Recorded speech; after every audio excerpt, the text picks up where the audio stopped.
Oi pessoal, espero que esteja tudo bem com todos.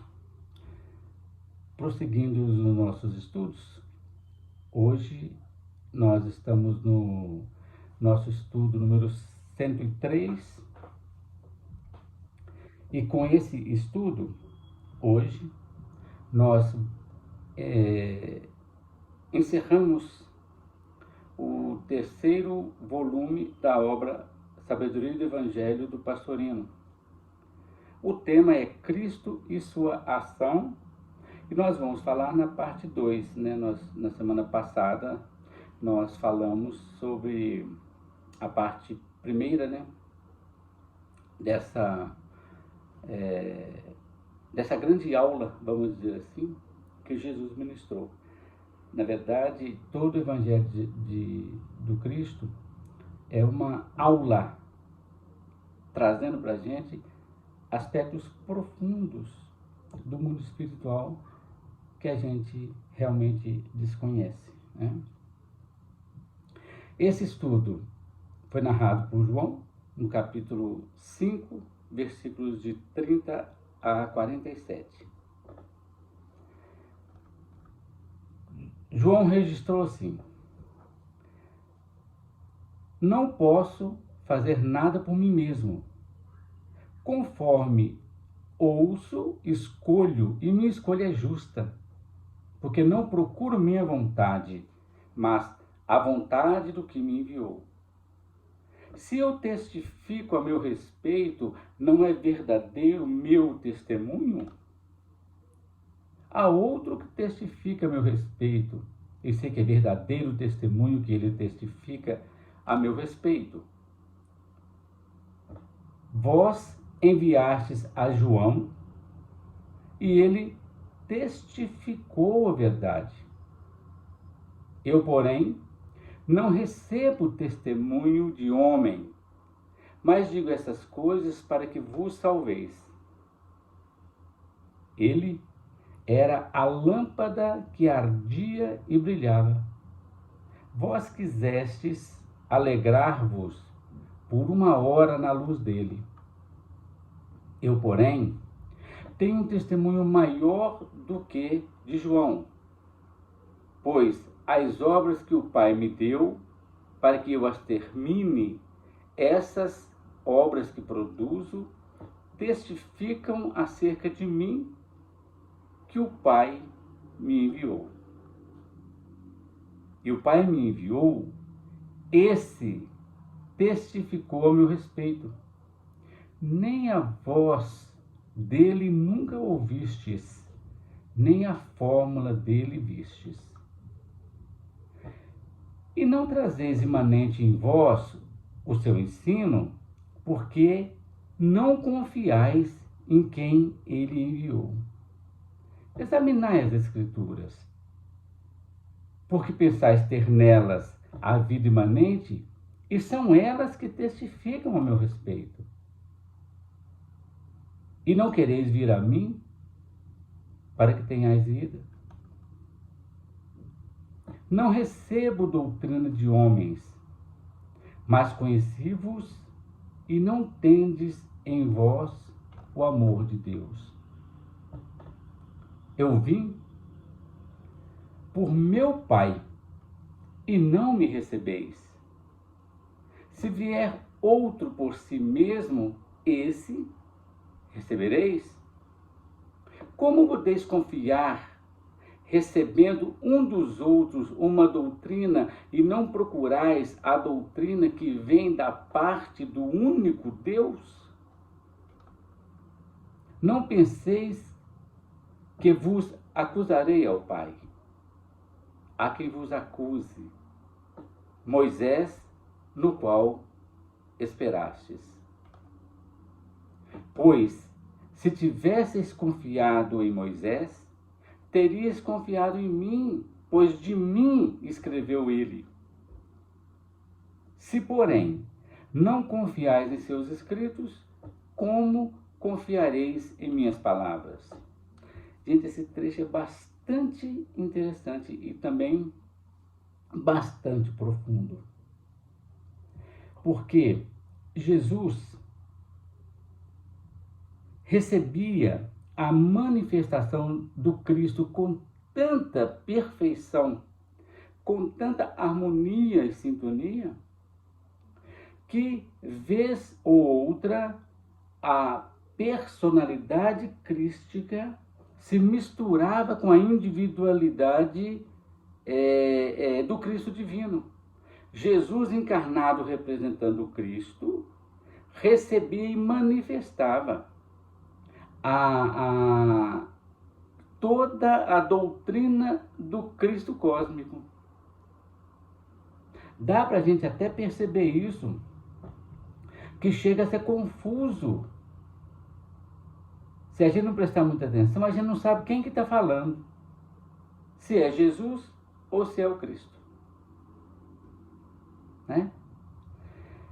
Muito interessante. E isso acontece com a gente também. Não na mesma proporção, longe disso. Mas, vez ou outra, a nossa individualidade, ela acaba mesclando com a nossa personalidade. Mas o que acontece com a gente? A gente deixa a nossa individualidade, o nosso processo espiritual de lado e dá mais ouvidos à nossa personalidade, enquanto que o Cristo era o contrário. Beleza? Então vamos lá, estudando, como sempre, versículo por versículo. Versículo 30. Jesus disse: não posso fazer nada por mim mesmo. Conforme ouço, escolho, e minha escolha é justa, porque não procuro minha vontade, mas a vontade daquele, né, ou de quem me enviou, né, do Pai. Jesus declara, então, que nem ele mesmo pode fazer qualquer coisa por si. Na realidade, Jesus, representando aquele que é o filho que é amado, o passivo, toda ação nele provém do amante do Pai que é ativo. O que ele faz é escolher. E a escolha dele é sempre justa, porque ele não procura a vontade dele, mas a vontade de quem? Daquele, do Pai que o enviou. Interessante isso. No versículo 31, Jesus faz a seguinte pergunta: se eu testifico a respeito de mim mesmo, não é verdadeiro o meu testemunho? E essa pergunta procede, pois o mesmo Jesus registrou em outra passagem no evangelho dele, e que João grafou da seguinte forma. No João, capítulo 8, versículo 14, está escrito: se eu testifico a meu respeito, meu testemunho é verdadeiro, porque sei de onde vim e para onde vou. E Jesus, claro, não podia se contradizer. Nos versículos 32 e 33, Jesus disse: há outro que testifica a meu respeito e sei que é verdadeiro o testemunho dele. Fala aqui de João Batista, né? O que significa isso? Não importa se há outro que testifica a respeito de Jesus, desde que esse testemunho venha de alguém digno de crédito. Aí sim, deve ser aceito. Pode ser aceito e deve ser aceito. No caso de João Batista, ele era o precursor. E não há dúvida a respeito disso, né? No versículo 34, eu, porém, não recebo testemunho de homem, mas digo-vos essas coisas para que vos salveis. Aqui o pastor Lino chama a atenção que esse verbo salvar aqui não é no sentido de salvar, né? Igual as pessoas falam assim, vou salvar para ir para o céu. Não é esse sentido, mas no sentido de livrar-se de perigos, ajudar a escapar de perigo. Olha como é que o verbo lá do grego vem perfeitamente. Jesus não vem salvar ninguém para levar para o céu, mas vem contar verdades para que as pessoas não caiam em perigo, não entrem em perigo, que conserve a sua saúde. Esse é o sentido, tá? No versículo 35, o Cristo volta a falar do João Batista, dizendo uma frase muito bonita mesmo. Ele, João Batista, era a lâmpada que ardia e brilhava, porque João, gente, com o espírito completamente inflamado de amor, lançava de si mesmo a luz que iluminava as inteligências e o calor que acalentava os corações. Os judeus quiseram realmente alegrar-se por algum instante da luz de João Batista, mas logo em seguida o esqueceram, voltando-se para os interesses materiais. Né? Esqueceram João Batista. Todas as pregações, e principalmente toda a vivência de João Batista, ficou esquecida e as pessoas voltavam, né, para os seus interesses normais da vida, da personalidade. No 36, Jesus, aproveitando o assunto, afirma que o testemunho que ele tem para citar de si mesmo é muito maior do que o de João Batista. O que é esse testemunho? As obras que o Pai lhe deu para terminar, ou seja, levar até o fim, concluir aquilo que já havia começado por outras pessoas, que o próprio Cristo enviou, né, pelo que a gente sabe. Então Jesus veio concluir aquele processo, né?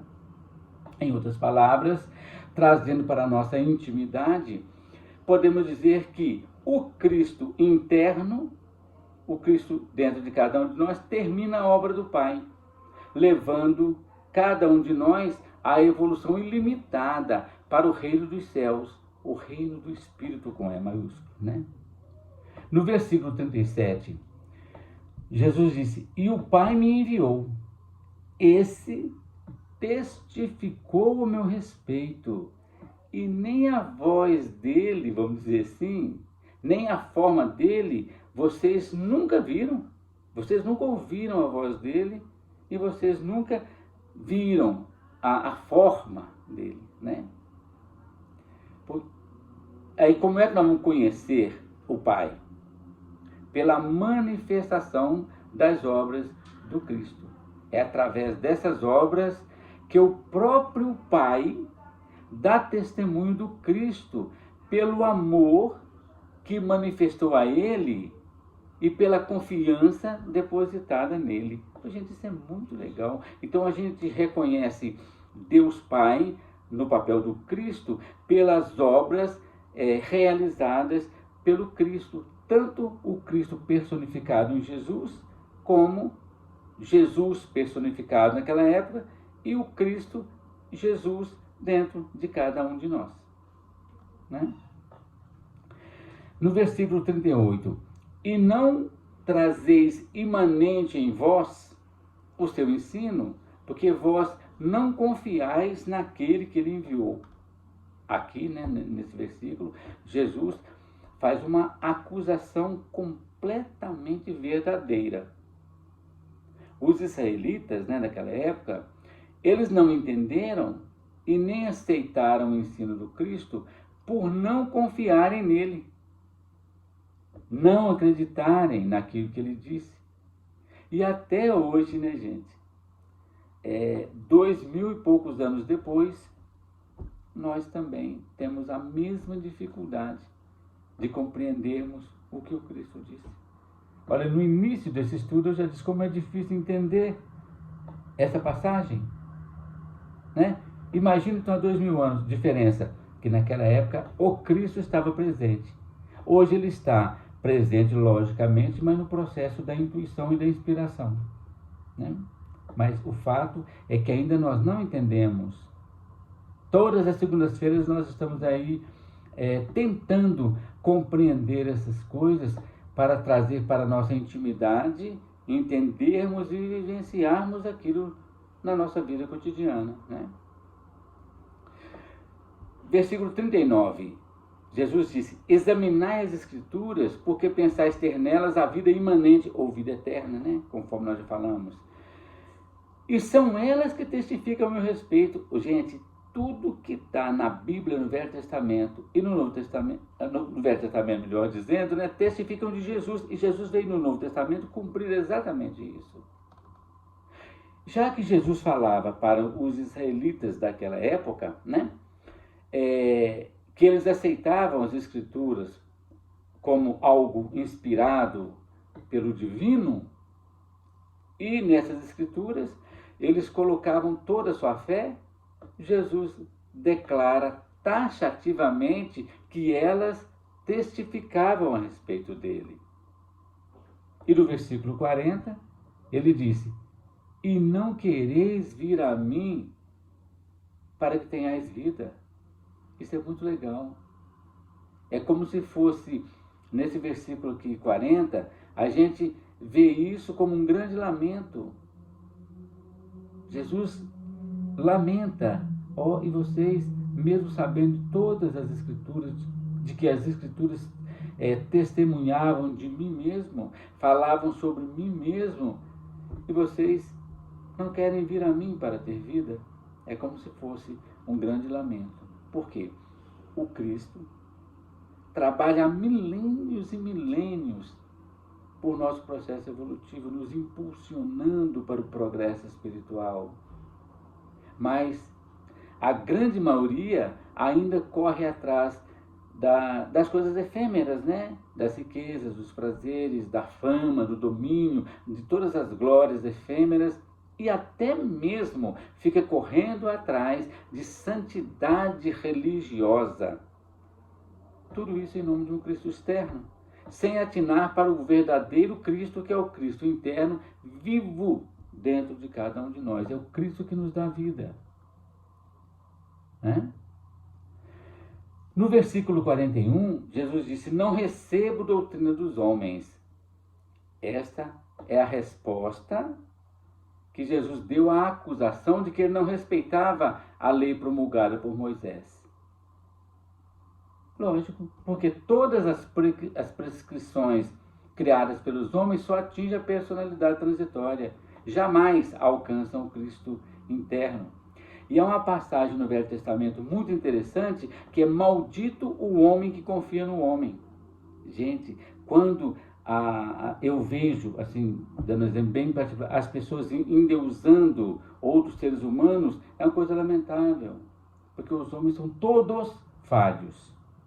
Maldito o homem que confia no homem. A gente precisa acreditar, não é que a gente vai desrespeitar todo mundo, longe disso, não é isso não, mas não dá para fazer ídolo, para fazer deuses de nenhum homem, porque todos aqui no processo da personalidade são passíveis de falha, né?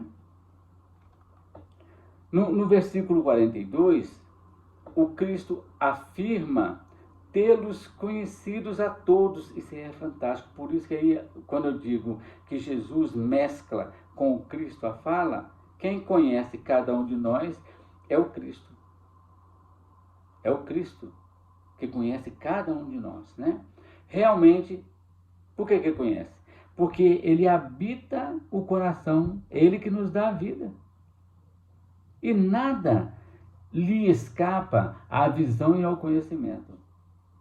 Ninguém mais e melhor do que o Cristo para declarar ter nos conhecido e conhecer-nos. Porque, conforme está escrito na carta de Paulo aos Romanos e aos Coríntios, e lá também no livro de Crônicas está escrito: ele perscruta o coração dos homens. Então, Cristo nos conhece perfeitamente, muito mais do que a nós mesmos, do que nós mesmos nos conhecemos, né? No versículo 43, o Cristo declara e confirma mais uma vez a sua atuação. Eu vim por meu Pai, em lugar do meu Pai. Essa tradução é literal.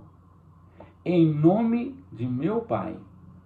E significa, é a materialização, né, a manifestação do verbo criador, a solidificação do som desse verbo, portanto, representando-o perfeitamente. É aquilo que eu disse. Então, o amor de Deus, manifestando-se no Cristo, o Pai, que por sua vez manifesta-se no Filho Jesus, completa o ciclo com perfeição. E nesse momento, os três, o amor, o Pai e o Filho, estavam ali manifestando nessa aula divina que Jesus nos trouxe. No versículo 44, o Cristo pergunta como os homens confiam, isso é muito interessante, ao receber uma doutrina de outro homem. Não confiaram na doutrina do Cristo, mas confiam na doutrina de uma outra pessoa, que é igual a ele. Como pode uma personalidade transitória falar das realidades eternas se ainda não tem unificado com o Cristo eterno? Não há possibilidade. Como pode um intelecto nosso, limitado, encarcerado dentro de uma caixa óssea, craniana, dogmatizar sobre o infinito, se o espírito ainda não se infinitizou, infinitizou, perfeito, porque não foi imerso no Cristo cósmico? Por que então não procurar no mergulho interno a doutrina que provém da parte do Deus único, que é amor? E é isso mesmo, a gente acredita em informações das redes sociais. Acredita no que outras pessoas dizem? Por que não buscar, então, essa fonte divina que já está dentro de cada um de nós? No versículo 45, Jesus disse, em sua plena bondade, diz que não acusará ninguém perante o Pai. Por quê? Cada um dará conta de suas próprias obras, de seus atos, de suas palavras e de seus pensamentos. O Cristo convoca e impulsiona a todos, mas a ninguém acusa, a ninguém castiga, a ninguém ele julga. No 46, ele disse, se vocês tivessem confiado em Moisés, teriam também confiado em mim, pois de mim que ele escreveu. Se, porém, vocês não confiam em seus escritos, também vocês não vão confiar nas minhas palavras. 46 e 47, Jesus diz isso. Isso porque Moisés escreveu a respeito do Cristo, mas eles não confiavam também naquelas palavras que eles leram. E se não confiam nas palavras escritas por Moisés, então não tinham como confiar também nas palavras proferidas por Jesus. E com tristeza, Jesus, como vamos dizer isso, com uma certa tristeza, de ser incompreendido, encerra mais uma aula magistral em que nos dá lições sublimes de profundidade e elevação para o roteiro que devemos seguir no sentido de alcançar os cimos da evolução, onde com certeza o Cristo espera a todos de braços abertos. É isso, gente, que eu preparei, e que haja sempre muita paz em nossas mentes e corações. Na semana que vem, então, a gente começa o livro 4, do Pastorino, seguindo, logicamente, a proposta de vermos todo o Evangelho nessas interpretações que eu acho belíssimas do Pastorino. Muita paz, então, a todos.